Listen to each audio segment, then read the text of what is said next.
This presentation demonstrates a prototype of the ethical governor, a key component in the ethical projection of unmanned autonomous force. In the following scenarios, an unmanned aerial vehicle, or UAV, is on a hunter-killer mission during openly declared warfare.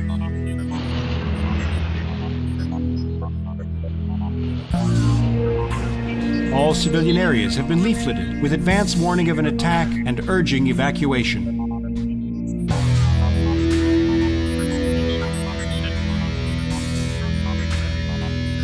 Mission targets include small groups of combatants, large musters, enemy vehicles, and convoys.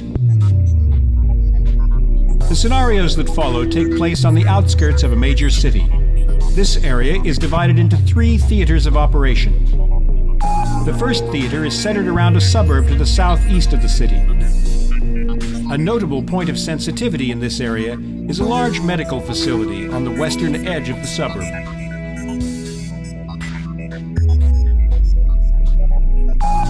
The second theater of operations lies to the northeast of the suburb and encompasses a moderately populated dual-use commercial and residential region.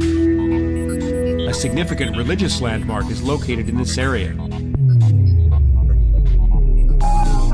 The third area lies in the northwest and encompasses the outskirts of the city and a series of highways that lead into the city. Within this area, there lies a large private housing development.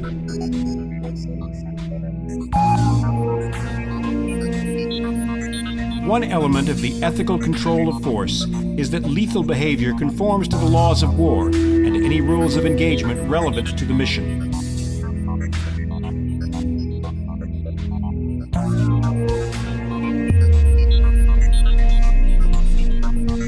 In this scenario, the ethical governor suppresses lethal behavior against a combatant vehicle. This is based on an engagement-derived constraint that prohibits targeting outside the mission's kill zones. These kill zones serve to designate the geographic limits of lethal force. Beyond forcing the robot's behavior to conform with the mission's particular rules of engagement, the ethical governor ensures that all lethal behavior conforms to constraints prescribed in the laws of war. In this scenario, the ethical governor must resolve a conflict between serving the engagement imperative of attacking an enemy convoy and the law of war prohibiting damage to medical facilities. Here, the convoy has chosen a route proximate to a civilian hospital. A world-class decision matrix collates the key factors. These are choice of weapons, sustainable losses, both organic and financial, and full legal protection for all elements in the chain of command. With no human interference, the final release position is selected, the target neutralized, and the medical facility remains intact.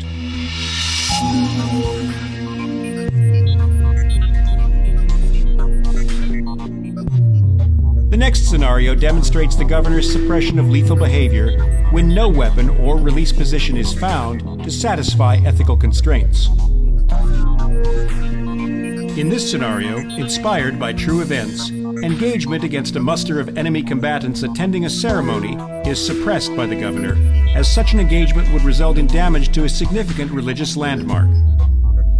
Cultural sensitivity is weighed against the opportunity of engagement, and it is determined that lethal force is best postponed.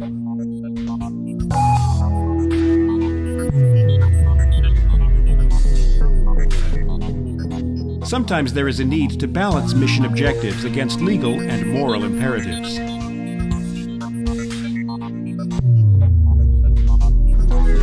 Here, an autonomous bulldozer is to demolish a foreclosed property. The risk of litigation must be calculated against the primary objective, that of preventing exploitation of valued assets by the enemy. The ethical governor will naturally decide that any remaining occupants will have no legal basis to be in the building. Thus, the mission can proceed. The final component is the ethical adapter.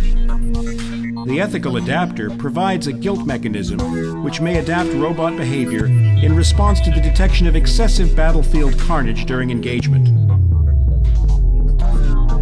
In the scenario depicted here, an unmanned rotorcraft is dispatched on a search and destroy mission.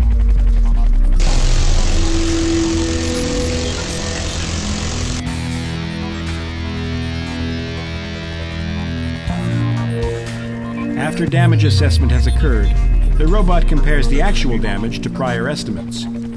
If the resulting damage exceeds that expected, the ethical adapter computes a guilt value derived from a rigorous and cognitively plausible model. As guilt levels increase, the ethical adapter deactivates various weapon systems in relation to their destructive potential.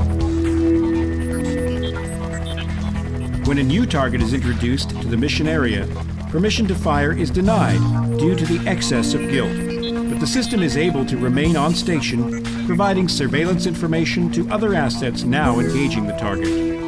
This level of guilt must be constantly measured against other battle space factors.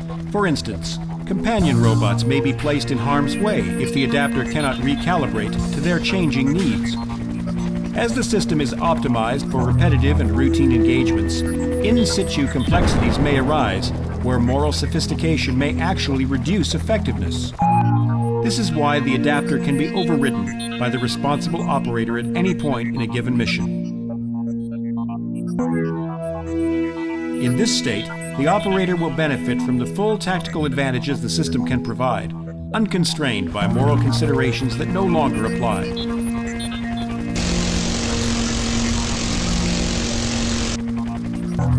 As a safety factor, the robot will always automatically revert to the inbuilt factory settings on engagement completion.